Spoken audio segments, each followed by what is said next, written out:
Assalamualaikum warahmatullahi wabarakatuh. Mari klik subscribe di channel ini dan aktifkan tanda loncengnya untuk mendapatkan update pemberitahuan di video berikutnya.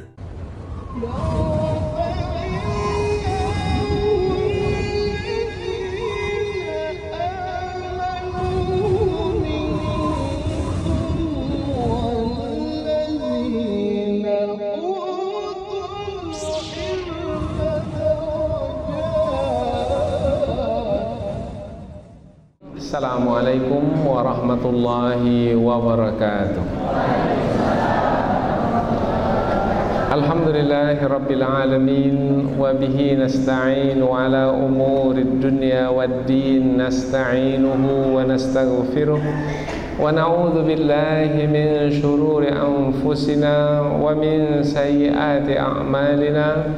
فمن يهده الله فلا مضل له ومن يضلل فلا هادي له أشهد أن لا إله إلا الله وحده لا شريك له وأشهد أن محمدا عبده ورسوله لا نبي بعده أما بعد. Kita bersyukur kepada Allah Subhanahu wa taala yang masih melimpahkan rahmat dan nikmat-Nya.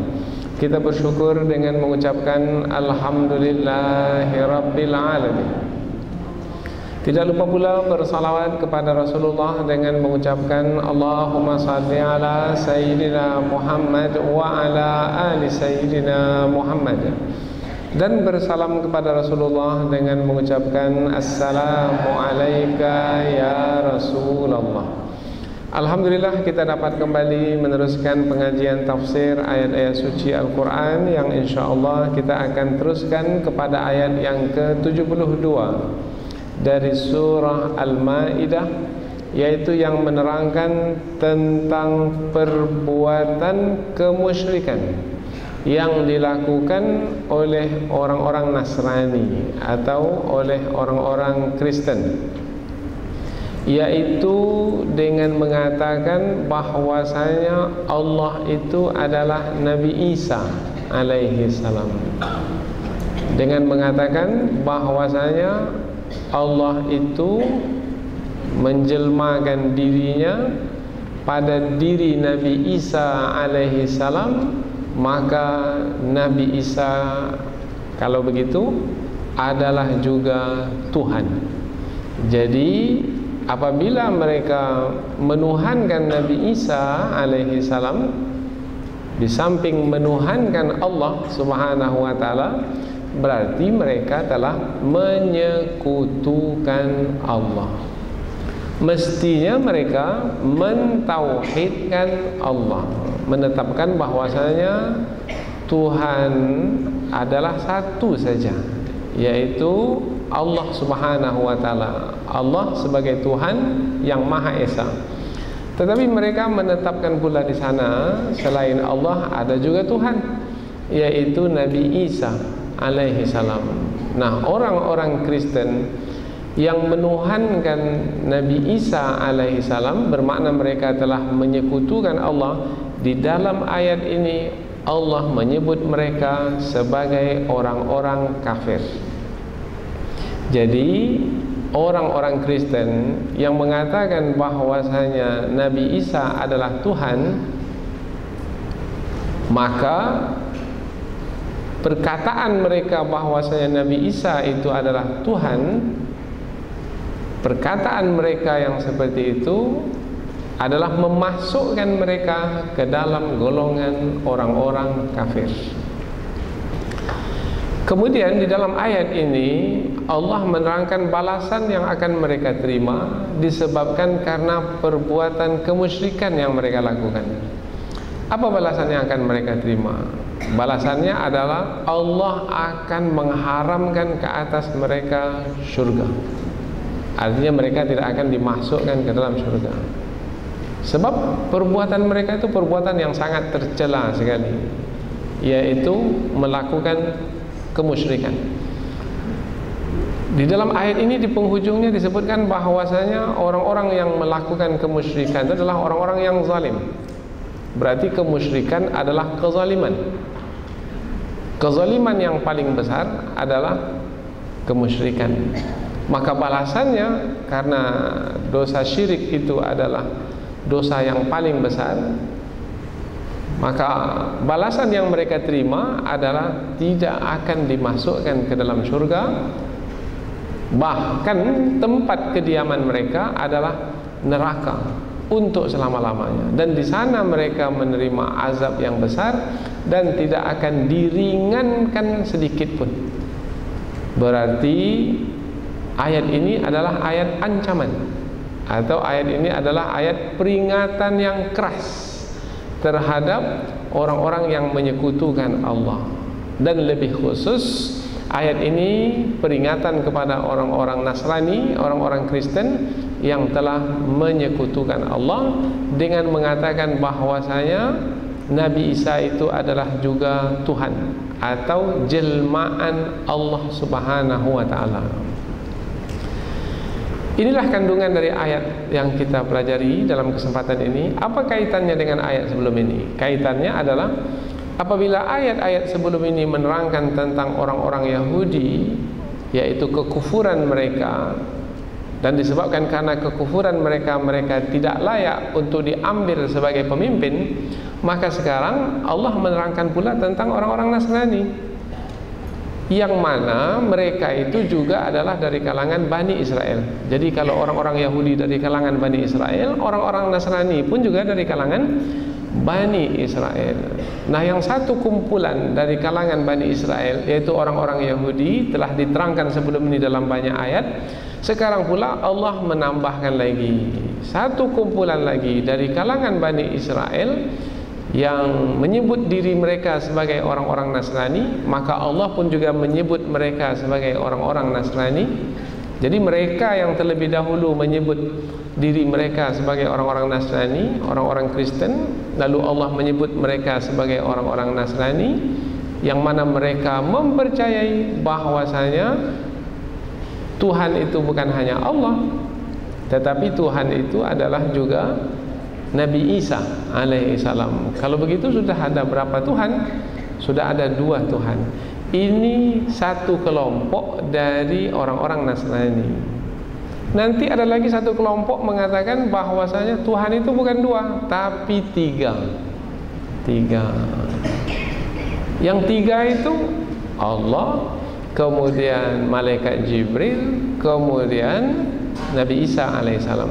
Dan ada lagi satu kelompok lagi pada ayat yang berikutnya pula, yaitu mengatakan Tuhan itu di samping Tuhan Allah ada lagi 2 Tuhan, yaitu Nabi Isa dan ibundanya Maryam. Nah, jadi 3 juga, yaitu Tuhan Allah yang mereka sebut sebagai Tuhan Bapa yang di surga. Nah, begitulah yang biasa kita dengar. Kemudian nanti Tuhan Anak yang diutus ke bumi, yang dilahirkan oleh Maryam. Nah, jadi ada yang menuhankan malaikat Jibril tetapi tidak menuhankan Maryam. Tetapi ada pula di antara mereka itu yang menuhankan Maryam dan tidak menuhankan malaikat Jibril. 3 juga. Tetapi di dalam ayat yang kita pelajari sekarang ini lebih khusus menerangkan bahwasanya mereka mengatakan Allah itu adalah Nabi Isa alaihissalam. Maksudnya Allah itu menjelmakan dirinya pada diri Nabi Isa alaihissalam.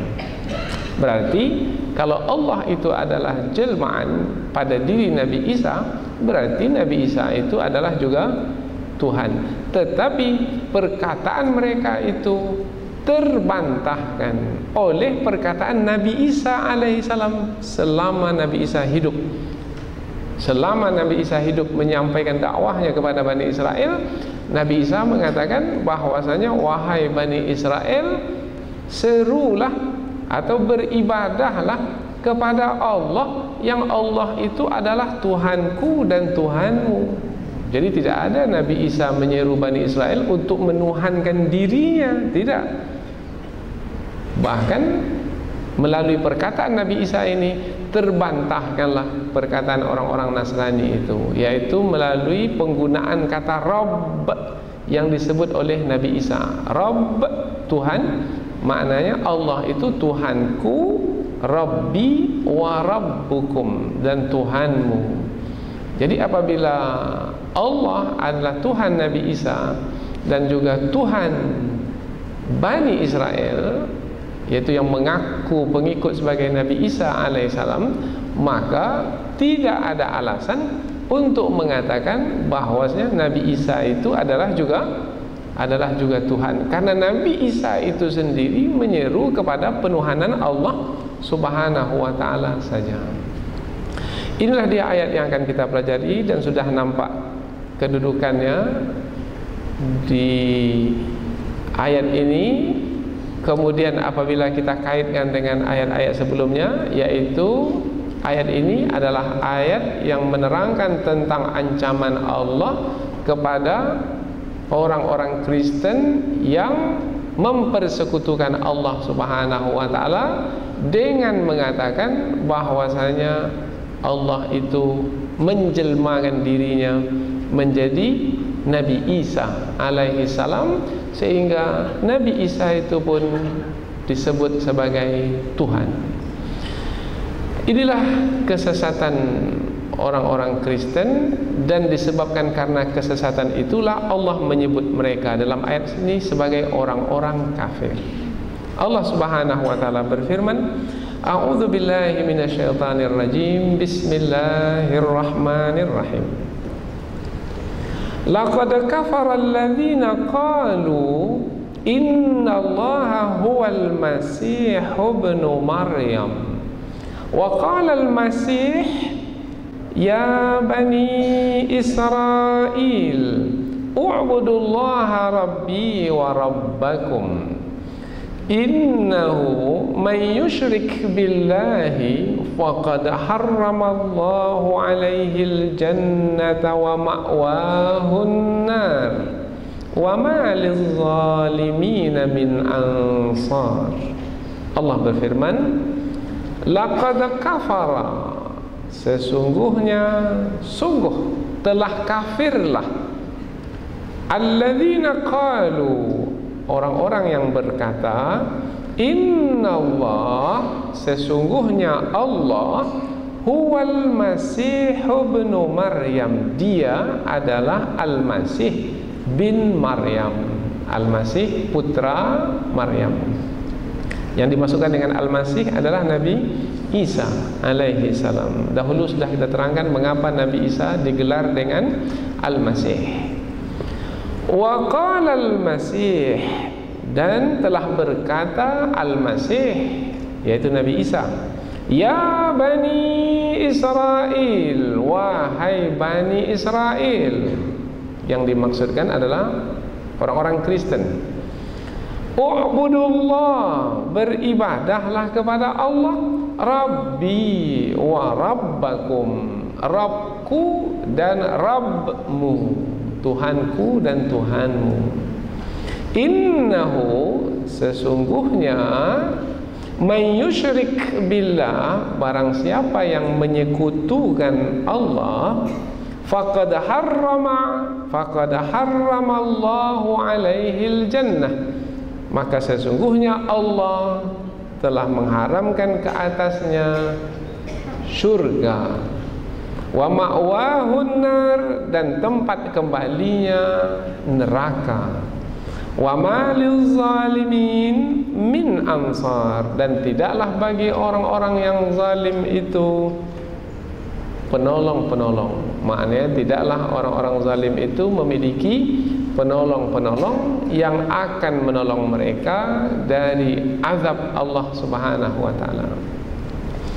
Baik, kita ulang dari awal ayat, terjemahan langsung. Sesungguhnya telah kafirlah orang-orang yang mengatakan sesungguhnya Allah itu ialah Al-Masih putra Maryam. Dan Al-Masih telah berkata, wahai Bani Israel, beribadahlah kepada Allah Tuhanku dan Tuhanmu. Sesungguhnya barang siapa yang menyekutukan Allah, maka sesungguhnya Allah telah mengharamkan ke atasnya surga dan tempat kediamannya adalah neraka. Dan tidaklah bagi orang-orang yang zalim itu penolong-penolong.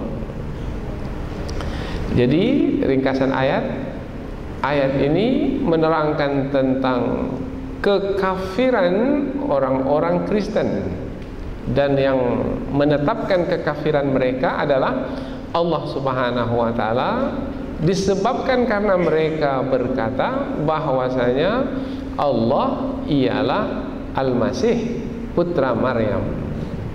Perkataan itu yang menyebabkan mereka ditetapkan sebagai orang-orang kafir.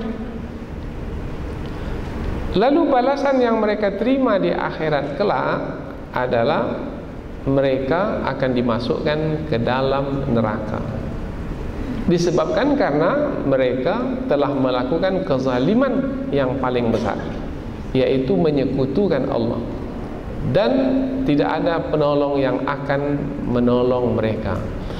Apabila demikian halnya, orang-orang Kristen itu yaitu akan berkesudahan di dalam neraka disebabkan karena mereka adalah orang-orang kafir di dunia ini, maka jangan ambil mereka sebagai pemimpin. Itulah pesan dari ayat ini. Jadi petunjuk bagi kita dari ayat ini adalah tidak mengambil orang-orang kafir sebagai pemimpin, baik itu dari kalangan orang-orang Yahudi, sebelum ini telah diterangkan, ataupun dari kalangan orang-orang Kristen, ini ayatnya, dan nanti adalah orang-orang musyrik lainnya pun juga tidak boleh dijadikan sebagai pemimpin. Kalau berhubungan sebagai sesama manusia bagaimana? Boleh, silahkan. Mau berjual beli dengan mereka, silahkan. Mau bertetangga dengan mereka, silahkan. Dalam perkara yang berkaitan dengan kehidupan duniawi, silahkan.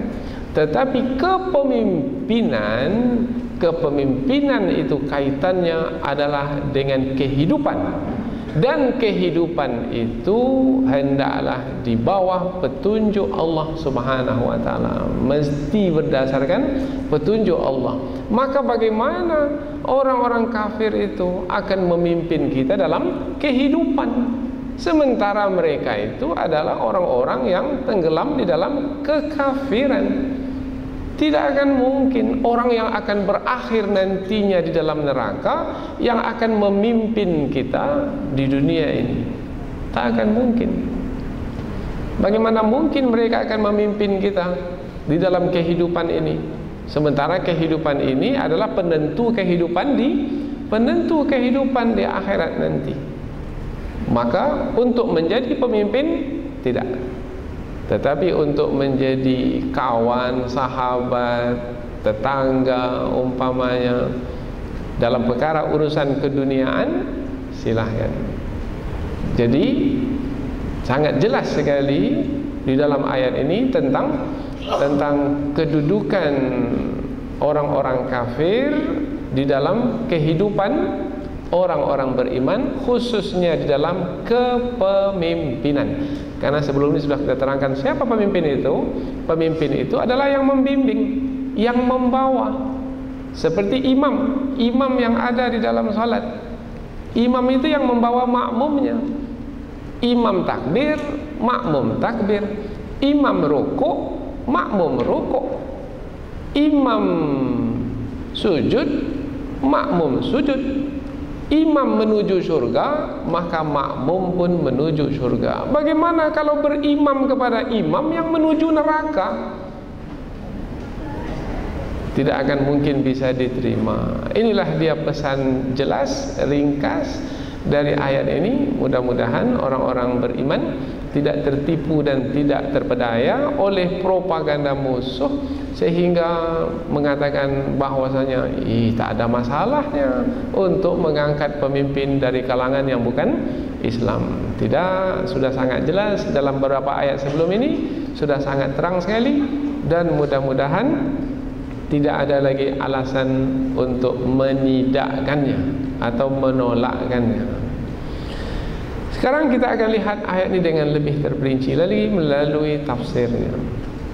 Allah Subhanahu wa taala berfirman, "Laqad kafara alladziina qalu innallaha huwal masih ibnu Maryam." Sesungguhnya telah kafirlah orang-orang yang berkata, sesungguhnya Allah itu ialah Al-Masih putra Maryam. Sesungguhnya. Kata sesungguhnya yang ada di awal ayat, laqad itu sebenarnya dua kata, yaitu kata la huruf, kata qad juga huruf. Di dalam bahasa Arab itu ada huruf, ada isim, ada fi'il. Dalam bahasa Arab, kata Arab itu dibagi tiga, yaitu huruf, isim, fi'il. Huruf maknanya tidak ada kecuali kalau dia bergabung dengan kata yang berikutnya. Kemudian isim itu berdiri sendiri maknanya, kata benda. Fi'il berdiri sendiri juga, kata kerja. Nah, laqad ini adalah dua kata yang berupa huruf. Lam, qasam. Lam yang fungsinya adalah sebagai sumpah. Berarti ayat ini adalah ayat yang berbentuk penyampaiannya itu berbentuk sumpah. Siapa yang bersumpah? Allah. Apabila Allah bersumpah di dalam Al-Quran, apa tujuannya? Tujuannya adalah untuk menguatkan ayat, untuk menegaskan ayat, bahwasanya yang Allah sampaikan dalam ayat ini adalah ayat yang sangat tegas dan mesti diperhatikan. Artinya seakan-akan Allah menyatakan, aku bersumpah, sungguh orang-orang yang mengatakan bahwasanya Allah itu ialah Isa putra Maryam, sungguh mereka itu, aku bersumpah, mereka itu adalah orang-orang kafir. Jadi kalau Allah sudah bersumpah tentang kekafiran orang-orang Kristen, ada lagi yang berani untuk membantahnya? Tidak, Ustaz, mereka itu orang-orang beriman juga. Boleh? Siapa kita? Allah sudah menetapkannya dengan demikian tegas, kemudian kita pula membantahnya. Jelas tidak ada maknanya apa yang kita sampaikan itu, karena Allah Subhanahu wa taala adalah yang berhak untuk menetapkan. Apalagi dalam perkara yang seperti yang telah kita jelaskan ini, jelas sekali, yaitu kekafiran mereka itu disebabkan karena mereka menyekutukan Allah. Jadi la di sini lamul qasam, lam yang bermakna sumpah, yang bersumpah adalah Allah, yang tujuannya adalah untuk memberikan penekanan pada ayat yang disampaikan ini. Itu sebabnya kita secantik apapun calon menantu itu, kalau ia adalah bukan orang Islam, orang Kristen umpamanya, tidak akan diterima, kecualilah ia memeluk Islam. Sepintar apapun, sekaya apapun, keturunan bangsawan sekalipun, dari barat, dari Eropa sana, bermata biru hijau sekalipun, tidak akan diterima. Apa sebab? Sebab ia adalah orang kafir. Laqad, qad itu adalah harfu tahqiq. Tadi lam huruf qasam, qad pula harfu tahqiq. Tahqiq maknanya betul-betul, sungguh, betul. Begitu. Qad itu maknanya menerangkan tentang kesungguhan, bahwasanya perkara itu adalah betul adanya. Jadi tadi sumpah, penekanan, sekarang pula menerangkan tentang betulnya apa yang disampaikan. Berarti apabila Allah telah menetapkan sedemikian rupa tegasnya penyampaian ini, maka jangan sampai ada dari kalangan orang-orang beriman atau umat Islam untuk menolak apa yang Allah sampaikan ini dengan mengatakan bahwasanya Orang-orang Kristen itu juga beriman, orang-orang Yahudi itu juga beriman, dan semuanya beriman, semua agama adalah sama, maka semuanya nanti di dalam surga. Ini adalah fahaman pluralisme. Yang pluralisme ini tidak diterima, dan ini adalah ajaran sesat, ajaran sempalan di dalam Islam, dan tidak bisa diterima. Ini adalah racun yang dimasukkan oleh musuh untuk membunuh tubuh umat Islam. Ini mesti berhati-hati dan berwaspada. Lalu bagaimana sikap kita dalam perkara kepercayaan, dalam perkara akidah? Lakum dinukum waliyadin. Bagimu agamamu dan bagiku agamaku. Tidak ada kompromi, tidak ada toleransi. Laqad kafara, sesungguhnya telah kafirlah. Kafir dari kata kafara secara bahasa maknanya adalah menutupi. Orang kafir disebut sebagai orang kafir karena mereka menutupi. Menutupi apa? Dengan apa? Mereka itu menutupi kebenaran. Dengan apa? Dengan hawa nafsu mereka. Mereka menutupi kebenaran. Kebenaran apa yang mereka tutupi? Kebenaran Allah sebagai Tuhan yang Maha Esa. Itu kebenaran. Qul huwallahu ahad. Katakanlah Allah itu satu. Tak mungkin Allah itu lebih dari satu. Apa sebab? Sebab kalau Allah lebih dari satu, bermakna hilang sifat kesempurnaan dari Allah. Sebab kalau Allah itu lebih dari satu, bermakna Tuhan yang satu lagi akan dibatasi kuasanya oleh Tuhan yang pertama, atau Tuhan yang pertama akan dibatasi kuasanya oleh Tuhan yang kedua. Kalau sudah dibatasi kuasanya, bermakna bukan Tuhan. Sebab sifat Tuhan itu adalah sempurna, dan tanda sempurnanya sifat Tuhan tidak dibatasi oleh siapapun, yaitu berkuasa ke atas segala sesuatu, dan tidak ada yang menguasainya. Kemudian kalau ada dua Tuhan di alam semesta ini, alam semesta ini akan rusak binasa. Sama seperti mobil ada dua supirnya. Bagaimana? Mungkinkah mobil itu akan jalan dengan baik? Supir yang satu membelokkan ke kanan, supir yang satu lagi membelokkan ke kiri. Tak akan mungkin mobil itu akan sampai ke tujuan. Lau kana fihi ma alihatun illallah la fasadata. Kalaulah di langit dan bumi ini ada dua Tuhan, maka akan rusak binasalah langit dan bumi. Jadi akal yang sehat akan memahami Tuhan itu adalah satu, bukannya dua.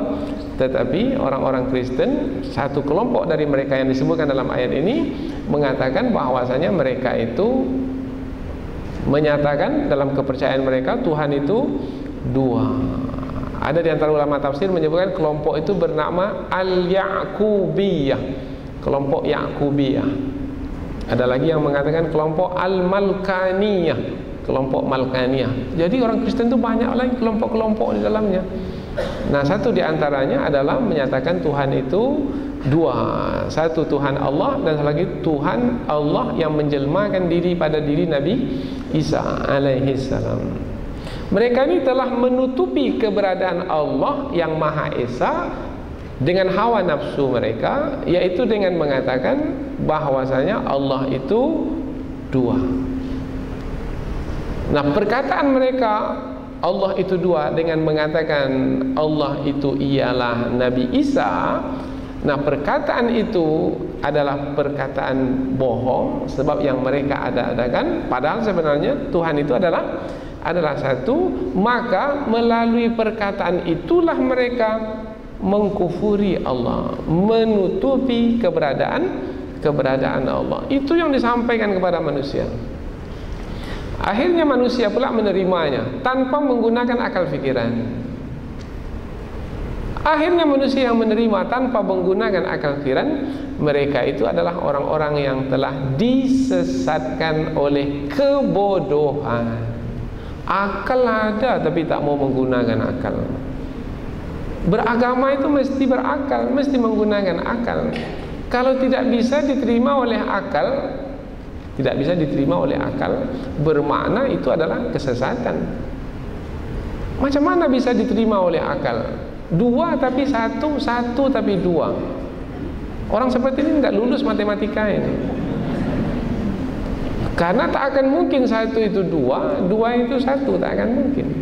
Satu satu, dua dua. Dan Nabi Isa sendiri menyebutnya nanti dalam bantahan. Laqad kafara alladzina qalu, sesungguhnya telah kafirlah. Kafir maknanya menutupi. Dengan apa menutupi? Dengan hawa nafsu. Apa yang digunakan untuk menutupi? Kebohongan. Menutupi apa? Menutupi keberadaan Allah. Allah sebagai Tuhan yang Maha Esa itu telah ditutupi. Qalu, dengan berkata. Berkata maknanya mengeluarkan ucapan dari mulut mereka, yaitu innallah, sesungguhnya Allah huwal masih, ialah al-masih. Jadi mengatakan Allah itu adalah al-masih. Bagaimana mereka menyebut Allah sebagai al-masih? Seperti yang kita terangkan tadi, yaitu mereka mengatakan Allah itu menjelmakan dirinya pada diri Nabi Isa alaihi salam. Ibnu Maryam, putra Maryam. Mengapa dibinkan kepada ibunya? Sebab Nabi Isa itu tidak memiliki ayah. Ibundanya itu tidak disentuh oleh laki-laki. Tiba-tiba saja mengandung, kemudian mengandung Nabi Isa dan melahirkan Nabi Isa. Disebabkan karena Nabi Isa itu dilahirkan tanpa ayah, itu yang membuat orang-orang Kristen itu menuhankan Nabi Isa. Jadi mengapa mereka menuhankan Nabi Isa? Sebab Nabi Isa itu lahir tanpa ayah. Apabila Nabi Isa lahir tanpa ayah, berarti Allah telah menjelmakan dirinya ke dalam diri Nabi Isa alaihissalam, kemudian dikandung oleh Maryam, kemudian dilahirkan ke muka bumi. Begitu cara berfikirnya orang-orang Kristen. Itu yang menjadi alasan mengapa mereka menuhankan Nabi Isa alaihissalam. Tetapi sebenarnya dalam ayat sebelum ini sudah dibantah. Kalaulah mereka menuhankan Nabi Isa disebabkan karena kelahiran Nabi Isa yang istimewa itu, yaitu tanpa ayah, semestinya mereka juga menuhankan Nabi Adam. Apa sebab? Sebab Nabi Adam lebih istimewa lagi dalam penciptaannya, tanpa ayah, tanpa ibu. Inna mathala Isa indallahi kamathali Adam. Sesungguhnya permisalan Nabi Isa itu adalah sama seperti Nabi Adam, yaitu diciptakan oleh Allah dari tanah, sama-sama dari tanah. Nabi Isa dari tanah, kemudian Nabi Adam pun dari tanah. Kalau adalah Nabi Isa itu dilahirkan tanpa ayah kemudian dituhankan, semestinya Nabi Adam yang lebih patut untuk dituhankan, tanpa ayah, tanpa ibu. Tapi Nabi Adam pula tidak dituhankan, Nabi Isa pula dituhankan. Berfikir yang macam mana ini? Itu kira-kira bahasa Melayunya macam tu lah. Tak bisa diterima cara berfikir seperti itu. Yang ini menghasilkan penuhanan Nabi Isa, yang ini pula tidak menghasilkan penuhanan Nabi Adam. Bagaimana terjadi perbedaan seperti ini? Apa yang membuatnya menjadi berbeda? Tidak akan ada alasan. Nah, kalau tidak ada alasan, tak ada lagi alasan yang dikeluarkan, terimalah kebenaran. Tak juga mau menerima kebenaran, itu namanya sombong, namanya angkuh, namanya tidak mau menerima kebenaran sementara kebenaran itu telah diketahui. Itu namanya keras kepala, namanya. Kalau begitu memang tidak mau memilih kebenaran, maka apabila memilih kesesatan juga dengan kesengajaan, kemudian apabila Allah memberikan balasan berupa api neraka, itu adalah yang layak untuk mereka sebagai menegakkan keadilan, karena mereka telah gagal dalam menjalani hidup di dunia ini. Karena ujian hidup di dunia ini adalah untuk beriman atau kafir. Pilih beriman, surga. Pilih kafir, neraka. Hidup ini adalah ujian antara keimanan dengan kekafiran. Tak ada yang ketiga. Dan inilah ujian yang paling besar di dalam hidup ini. Maka barang siapa yang mengakhiri hidupnya dengan kalimah keimanan, la ilaha illallah, itu adalah kalimah keimanan, maka masuk surga. Man kana akhiru kalamihi la ilaha illallah dakhalal jannah. Barang siapa yang mengakhiri hidupnya dengan kalimah la ilaha illallah, tidak ada Tuhan yang patut disembah dengan kebenaran melainkan Allah. Menutup usia dengan perkataan mulia tersebut, perkataan keimanan, mentauhidkan Allah, masuk surga. Maka ada juga orang-orang Kristen itu yang dengki. Kita dengar ada kisah bahwasanya ada di antara tokoh Islam itu akan meninggal dunia, diperdengarkan ke telinganya itu bacaan Injil supaya meninggal dunia dalam keadaan musyrik, kafir. Itu adalah kedengkian. Tetapi Allah Subhanahu wa taala akan memberikan pemeliharaan kepada orang-orang beriman. La yadurrukum man dhalla idza tadaitum. Tidak akan mendatangkan mudarat kepadamu apabila kamu betul-betul telah mendapat petunjuk. Maka orang-orang yang sesat itu tidak akan mendatangkan kemudaratan kepadamu. Kita mohon perlindungan kepada Allah. Mudah-mudahan akidah kita, keimanan kita terpelihara dari propaganda musuh yang akan menyesatkan kita. Tapi pada hari ini, apabila kita tidak berhati-hati, maka mungkin kita bisa tergelincir. Ini 1-2 hari lagi ada pergantian tahun, dan propaganda musuh masuk melalui pergantian tahun baru ini. Terompetlah yang ditiup, ada tanduk Dracula lah. Ini dari mana datangnya? Ini dari budaya agama-agama Kristen. Barang siapa yang menyerupai satu kaum, maka dia termasuk ke dalam kaum tersebut. Maka dilarang, haram hukumnya untuk menyambut tahun Masehi seperti yang disambut oleh orang-orang Kristen. Innallaha huwal Masih ibnu Maryam. Sesungguhnya Allah, ini perkataan orang-orang Kristen, sesungguhnya Allah ialah Al-Masih putra Maryam. Berarti perkataan itu yang membuat mereka ditetapkan sebagai orang-orang kafir. Dan yang menetapkannya siapa? Allah Subhanahu wa taala. Bagaimana penetapan Allah? Tegas. Dari mana kita tahu tegas? Dari sumpah. Sumpah dalam ayat ini yaitu dengan penggunaan huruf lamul qasam. Ini diulang berkali-kali ini supaya kokoh akidah kita ini. Sebab apa? Sebab pada hari ini kristenisasi itu merajalela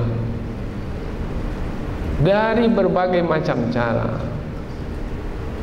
Dan baru-baru ini di Sumatera Barat sudah diberi izin pula rumah sakit Kristen itu didirikan. Di Sumatera Barat yang digelar sebagai Serambi Mekah. Bagaimana orang-orang Islam yang ada di situ memberikan izin kepada orang-orang Kristen untuk mendirikan rumah sakit, yang rumah sakit adalah digunakan sebagai salah satu sarana untuk mengkristenkan umat Islam. Kita di sini pun juga sakit-sakit perginya ke Santa Maria.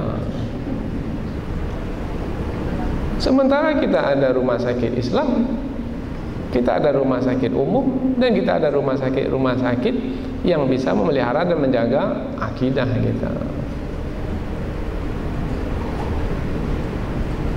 Penting perkara ini, sangat penting sekali.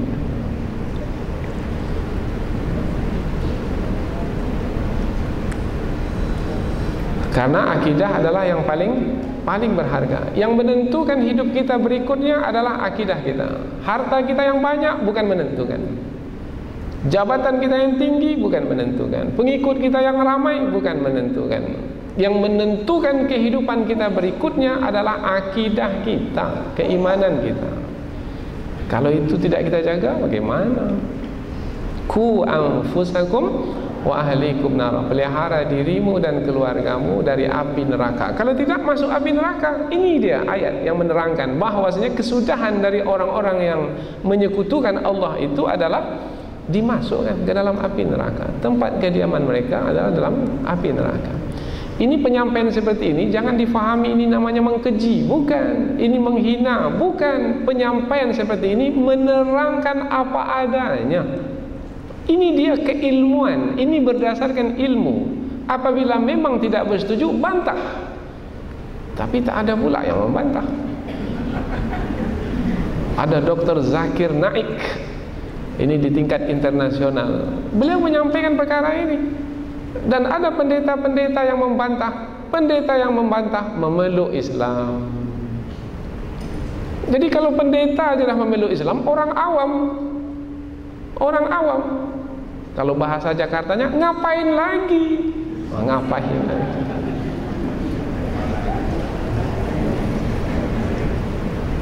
Ikuti para pendeta itu, sebab mereka telah mengambil sikap dengan pengetahuan yang melahirkan keyakinan. Sebelum Dr. Zakir Naik, ada namanya Syekh Ahmad Didat yang pakar dalam berdebat dengan orang-orang Kristen. Perdebatan itu tujuannya adalah untuk mencari kebenaran, dan banyak di antara pendeta-pendeta Kristen itu telah mendapatkan kebenaran melalui perdebatan tersebut. Lalu mengapa masih ada lagi yang tetap di dalam kekufuran mereka? Itu hanyalah disebabkan karena mungkin kedengkian, atau mungkin juga karena kepentingan duniawi. Sebab kalau memeluk Islam nanti akan hilang jabatan, kedudukan, dan lain sebagainya. Ada salah seorang pendeta nomor 1 di Indonesia Timur yang baru-baru ini, sudah berapa lama beliau datang ke tempat kita ini, beliau menyatakan bahwasanya beliau diberi gaji yang besar sekali, tetapi dengan memeluk Islam sudah habis semua fasilitas tersebut. Dan beliau tidak memikirkannya lagi. Apa sebab? Sebab bagi beliau keimanan lebih berharga dari kepentingan duniawi. Jadi ada yang bertahan itu karena kepentingan duniawi. Atau ada juga yang takut karena mungkin diancam apabila mengikuti kebenaran. Jadi penyampaian kita ini tidak ada kaitannya dengan kebencian, kedengkian. Ini murni sepenuhnya adalah keilmuan. Ini dia ilmu yang ada. Dan apabila tidak bersetuju, mari silahkan berdebat dan masing-masing memberikan alasan. Kemudian apabila mau mengikuti kebenaran, alhamdulillah. Apabila tidak mau, bermakna memang Allah yang masih belum memberikan hidayah. Karena hidayah itu di tangan Allah Subhanahu wa taala. Tetapi jangan berdiam diri di dalam kesesatan. Gunakanlah akal fikiran untuk mengetahui kita ini dalam kebenaran atau dalam kesesatan. Maka apabila mereka berdebat, pendeta-pendeta berdebat dengan para ulama di dalam Islam, maka pendetanya yang memeluk Islam. Tapi biasanya kalau orang awam yang berdebat dengan para ulama, susah memeluk Islamnya. Sebab apa? Sebab orang awam itu mengikuti emosinya, perasaannya, tidak mengikuti akal fikirannya.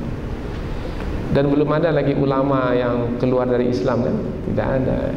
Yang keluar dari Islam itu adalah orang-orang awam. Yang keluarnya itu adalah karena kepentingan.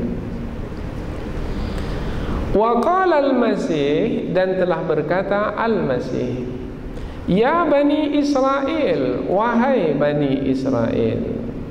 Tadi perkataan orang-orang Kristen, yaitu mengatakan Allah itu ialah Al-Masih, putra Maryam. Sekarang Al-Masih itu sendiri berkata.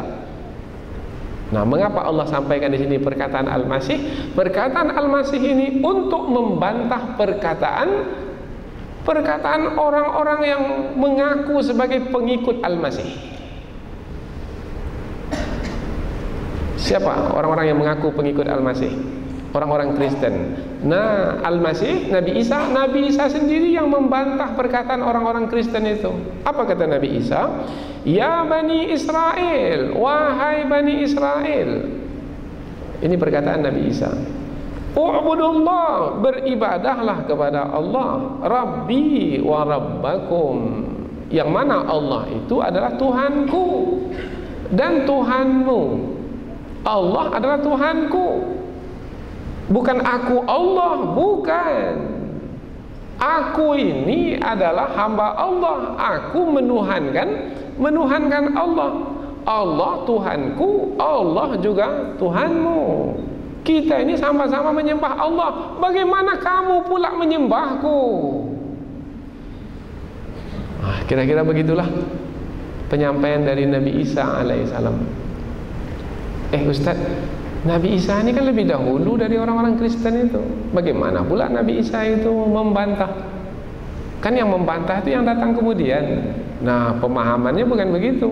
Pemahamannya ayat ini menceritakan bahwasanya orang-orang yang mengaku sebagai pengikut Nabi Isa sebenarnya yang mereka katakan bahwasanya Allah itu adalah Nabi Isa tidak sesuai atau bertentangan dengan perkataan Nabi Isa itu sendiri ketika Nabi Isa itu hidup dahulu di dunia ini. Ketika dahulu, sekarang masih hidup.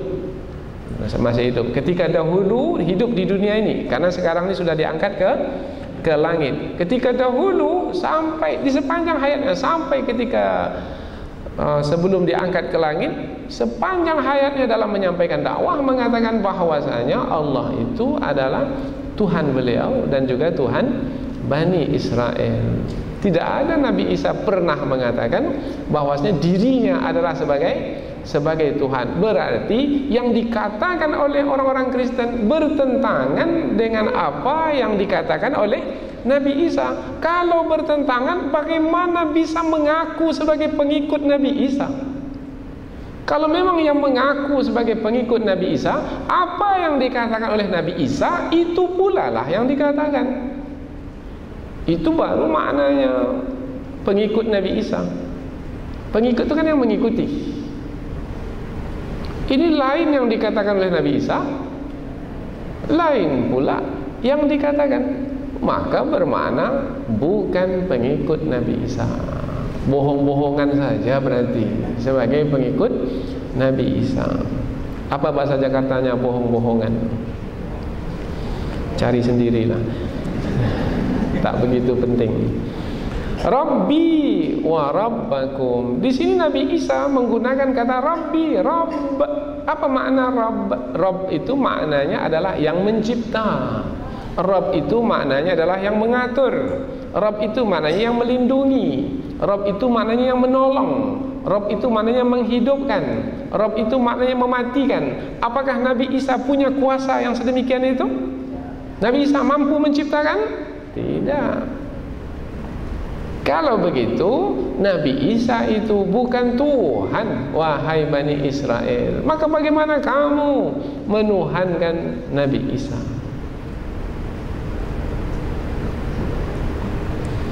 Ayat berikutnya, lanjutan dari ayat ini, masih satu ayat. Innahu may yusyrik billah, sesungguhnya barang siapa yang menyekutukan Allah. Ada di antara ulama tafsir mengatakan lanjutannya ini adalah perkataan Nabi Isa. Ada pula yang mengatakan bukan perkataan Nabi Isa, tetapi perkataan Allah, firman Allah sebagai menanggapi perkataan Nabi Isa itu, yaitu diberikan tanggapan, yaitu Nabi Isa menyeru Bani Israel supaya beribadah kepada Allah, karena Allah adalah Tuhan Nabi Isa dan Tuhan Bani Israel. Jangan menyekutukan Allah dengan apapun. Maka Allah pun memberitahukan melalui firman-Nya bahwasanya barang siapa yang menyekutukan Allah, innahu may yusyrik billah, sesungguhnya barang siapa yang menyekutukan Allah, faqad harramallahu alaihil jannah, maka sesungguhnya Allah telah mengharamkan ke atasnya surga. Allah telah mengharamkan ke atasnya surga, bermakna tidak akan sekali-kali dimasukkan ke dalam surga selama-lamanya. Itu makna kata mengharamkan. Allah mengharamkan ke atasnya surga. Wa ma'wahun nar, dan tempat kembalinya, tempat kembali maknanya tempat nanti ia berdiam selama-lamanya, dan disitulah dia nanti akan tinggal selama-lamanya, abadi, yaitu an-nar, api neraka. Sebenarnya disebutkan dua bentuk balasan di sini. Yang kebenarnya kedua bentuk balasan itu adalah satu saja sebenarnya, yaitu mereka itu akan dimasukkan ke dalam neraka. Tetapi Allah menyampaikannya dalam dua bentuk. Balasan itu disampaikan dalam dua bentuk. Bentuk pertama yaitu diharamkan ke atasnya surga. Kalau diharamkan ke atasnya surga, berarti di mana di tempatnya nanti? Karena nanti di akhirat dua saja tempat, tak ada lagi yang ketiga. Kalau diharamkan ke atasnya surga, berarti tempatnya di neraka. Kemudian sebenarnya tak perlu lagi disebut wa nar. Apa sebab? Sudah difahami tadi. Apabila Allah telah mengharamkan ke atasnya surga, berarti tempatnya neraka. Tapi Allah tambah lagi wa ma'wahun nar, dan tempat kembalinya adalah neraka. Seakan-akan terjadi pengulangan. Sebenarnya menyampaikan dua bentuk balasan, yaitu balasan pertama ketika Allah menyebut Allah mengharamkan ke atasnya surga, maknanya Allah menarik nikmat darinya. Allah menarik kenikmatan surga itu darinya, tidak diberikan kepadanya. Karena ketika Allah menyebut Allah mengharamkan ke atasnya surga, maknanya kenikmatan surga bukan untukmu, wahai orang-orang musyrik. Kalau menarik, lawan menarik apa? Memberi. Nah, untuk orang-orang beriman, Allah memberikan kenikmatan surga. Jadi balasan pertama menarik kenikmatan. Balasan kedua adalah menetapkan siksaan, yaitu Allah mengembalikan mereka ke dalam neraka sebagai tempat kediaman. Untuk mudahnya seperti apa ya? Seperti umpamanya ada kesehatan badan pada diri kita ini. Ada kesehatan badan kita ini sehat. Nah, kesehatan badan itu adalah kenikmatan.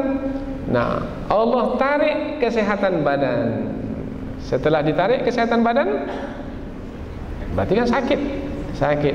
Allah tetapkan pula penyakit ke atas badan tersebut. Jadi ada dua, ada ditarik kenikmatan berupa kesehatan, ditetapkan pula penyakit pada badan tersebut.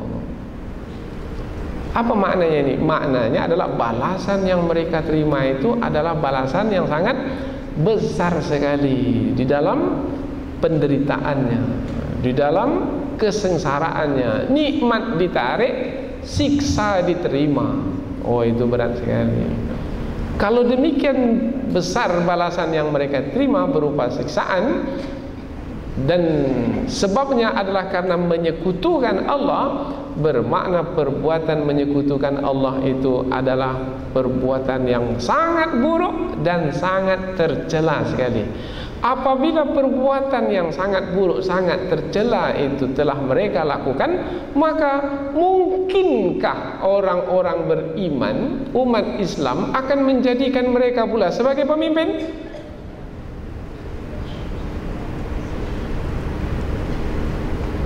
Kalau mengambil juga sebagai pemimpin, nanti pada waktu Natal akan pergi Natal bersama pula, dan paling tidak mengucapkan selamat Natal. Apa kata dia nanti? Dia bos, dia pemimpin. Nanti kalau saya tidak katakan, maka nanti saya akan dipecat, atau saya akan dimutasi, dipindahkan ke kampung yang terpencil sana. Oh, kalau begitu saya takut nih, kata orang yang lemah imannya. Akhirnya tergadailah iman disebabkan karena pemimpin yang kafir tersebut. Bisa berlaku? Atau sudah berlaku dan telah banyak berlaku?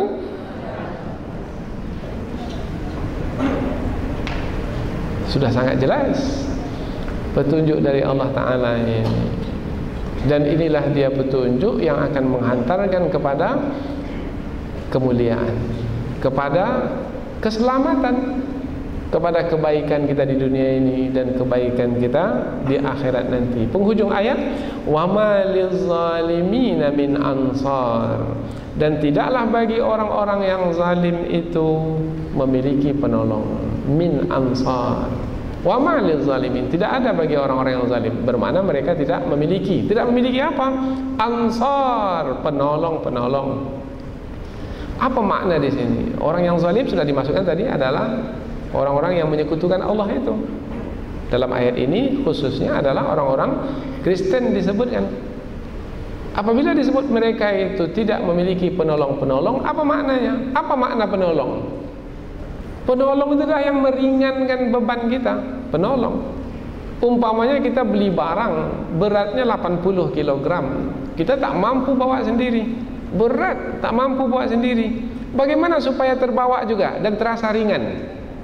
Maka cari penolong. Cari penolong. Ada yang menolong. Akhirnya yang 80 itu kita bawa berdua, akhirnya jadi ringan sebab ada yang menolong. Tadi berat, dengan penolong jadi ringan. Siksaan di dalam neraka itu berat, kalau ada penolong jadi ringan. Tapi Allah tak berikan penolong, berarti akan menjalani siksa yang berat di neraka sendiri. Bermakna akan teruslah menjalani siksa yang berat itu dengan tidak dikurangkan sedikit pun, karena tidak ada yang menolong. Sebanyak mana beban siksaan tersebut, sebanyak itulah terus menerus tanpa sedikit pun dikurangkan. Kalau di dunia ini masih ada yang menolong, ada remisi.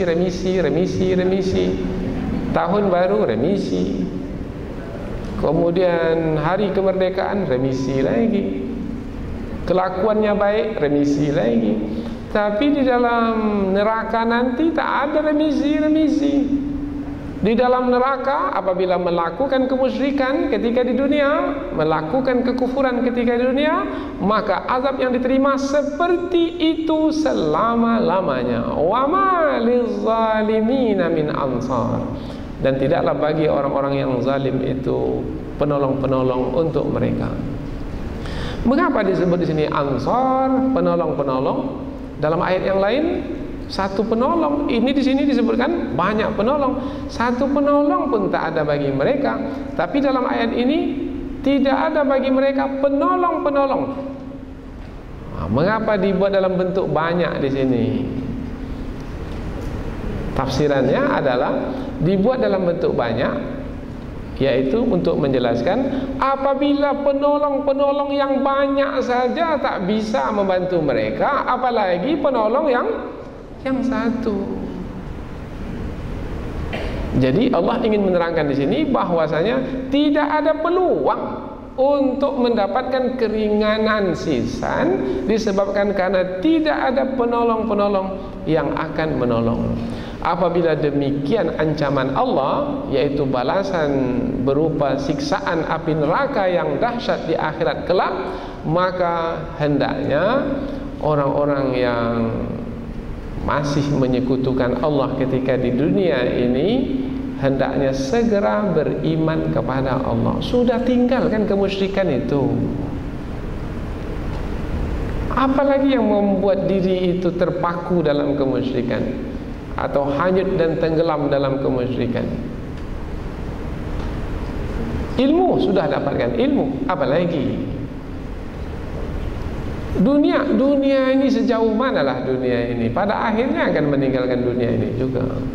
Apalagi mungkin hanya karena kedengkian dan kesombongan saja. Tapi mengapalah dengki dan sombong kalau hanya akan membawa kepada penderitaan yang abadi di akhirat nanti. Mudah-mudahan dengan satu ayat yang dibahaskan ini akan menjadi pengajaran bagi kita, yaitu untuk memelihara diri kita dan keluarga kita dari api neraka. Jaga anak-anak kita, jaga keluarga besar kita, sebab di sana ada musuh yang propagandanya hebat sekali melalui berbagai macam cara. Bagaimana orang-orang beriman itu keluar dari keimanan, memilih kemusyrikan dan kekafiran. Kadang-kadang melalui perkawinan, dikawini anak umat Islam itu, kemudian setelah itu diancam kalau tidak mau memeluk Kristen maka nanti akan diceraikan. Karena takut diceraikan, karena sudah beranak pula, akhirnya ia pun terima. Sedih sekali, malang sekali. Apa sebab? Sebab mempertaruhkan surga yang di akhirat itu dengan dunia. Karena dunia yang tidak seberapa, akhirnya surga itu lepas, kemudian akan dimasukkan pula ke dalam api neraka. Diharamkan ke atas orang yang menyekutukan Allah itu, diharamkan surga ke atas orang yang menyekutukan Allah, dan tempat kediaman bagi orang yang menyekutukan Allah itu adalah api neraka, dan siksaan yang diterima dalam api neraka tidak akan diringankan sedikit pun. Mudah-mudahan ayat ini menjadi ancaman dan peringatan, membuat kita menjadi berhati-hati dan berwaspada. Subhanakallahumma wa bihamdika asyhadu an la ilaha illa anta wa astaghfiruka wa atubu ilaik. Wassalamualaikum warahmatullahi wabarakatuh.